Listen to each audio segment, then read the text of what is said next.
తెలంగాణ రాజకీయాల్లో ఆ నియోజకవర్గ పరిణామాలు బహు విచిత్రమనే చెప్పాలి. గతంలో వేరువేరు పార్టీలో ఉంటూ ప్రత్యర్థులుగా రాజకీయం నడిపిన ఇద్దరు నేతలు మధ్యలో ఒకే గూటికి చేరి గొడవపడ్డారు. ఇప్పుడు మరోసారి చెరో పార్టీలో ఉంటూ రచ్చ చేస్తున్నారు. ఎవరి భరోసా వారిదే అన్నట్టుగా స్పీడ్ పెంచారు. ఇంతకీ ఈ హడావిడంతా దేనికోసం? స్టేషన్ ఘన్పూర్లో పొలిటికల్ ధనాధన్. ఉప ఎన్నికపై ఎవరి భరోసా వారిదే. స్పీడ్ పెంచిన కడియం శ్రీహరి. తగ్గేదేలే అంటున్న తాటికొండ రాజయ్య. ఉమ్మడి రాష్ట్రంలో అప్పుడెప్పుడో ఉద్యమ సమయంలో కనిపించిన హడావిడి ఇప్పుడు మళ్లీ స్టేషన్ ఘన్పూర్ లో కనిపిస్తోంది. మరోసారి పొలిటికల్ గా హాట్ టాపిక్ అవుతోంది. రాజకీయంగా చిరకాల ప్రత్యర్థులుగా ఉన్న కడియం శ్రీహరి, తాటికొండ రాజయ్యల సహజ శైలి నియోజకవర్గంలో ఆసక్తి రేపుతోంది. ఇద్దరు నేతలు పరస్పర విమర్శలు, మాటల తూటాలు పతాక శీర్షికను నిలుస్తున్నాయి. మొన్నటి సాధారణ ఎన్నికల్లోనూ నిన్నటి పార్లమెంట్ ఎన్నికల్లోనూ ఈ ఇద్దరు నేతలే టాక్ ఆఫ్ ద టౌన్ గా మారగా మరోసారి అదే స్థాయిలో విరుచుకుపడుతున్నారు. ఇటీవలే అసెంబ్లీ ఎన్నికల్లో బీఆర్ఎస్ టికెట్ పై గెలిచిన కడియం శ్రీహరి కాంగ్రెస్ పార్టీలోకి వెళ్లడంతో ఇక్కడి రాజకీయం ఒక్కసారిగా మారిపోయింది. కడియంపై అనర్హత వేటు వేయాలంటూ గులాబీ నేతలు కోర్టుకు వెళ్లడం, 4 వారాల్లో నిర్ణయం తీసుకోవాలంటూ స్పీకర్ ను కోర్టు ఆదేశించడం స్టేషన్ ఘన్పూర్ నియోజకవర్గంలో రాజకీయాన్ని మరింత రంజుగా మార్చేసింది.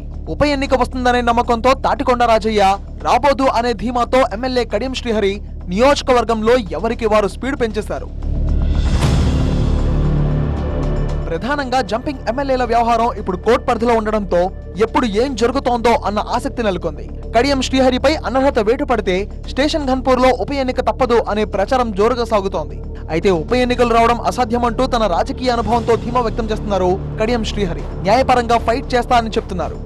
బైపోల్ తప్పదా అనే భయంతో తన దగ్గరికి వస్తున్న లోకల్ లీడర్స్ కు, పార్టీ కేడర్ కు పూర్తి కాన్ఫిడెన్స్ నింపి పంపేస్తున్నారంట కడియం శ్రీహరి. మరో 5 ఏళ్లు తానే ఎమ్మెల్యేనంటూ రెగ్యులర్ పార్టీ, ప్రభుత్వ కార్యక్రమాల్లో మరింత స్పీడ్ పెంచారు. నియోజకవర్గంలో ఎక్కడ ఏ కార్యక్రమం జరిగినా హాజరవుతున్నారు.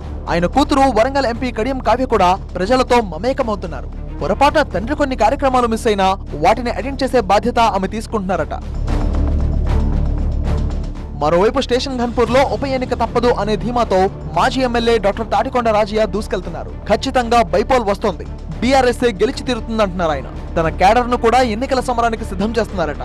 ఎన్నికల ఫలితాల తర్వాత కొన్నాళ్లు మౌనంగా ఉన్న తాటికొండ రాజయ్య ఇప్పుడు నియోజకవర్గంలో జెట్ స్పీడ్ తో ముందుకెళ్తున్నారు. వరుసగా పార్టీ కార్యక్రమాలు నిర్వహిస్తూ క్యాడర్ లో జోష్ పెంచే ప్రయత్నాలు చేస్తున్నారు. రాజయ్య రీఎంట్రీతో పాటు కార్యకర్తల్ని ఆయన సమాయత్తం చేస్తున్న తీరు కూడా ఇప్పుడు నియోజకవర్గంలో చర్చకు తావిస్తోంది.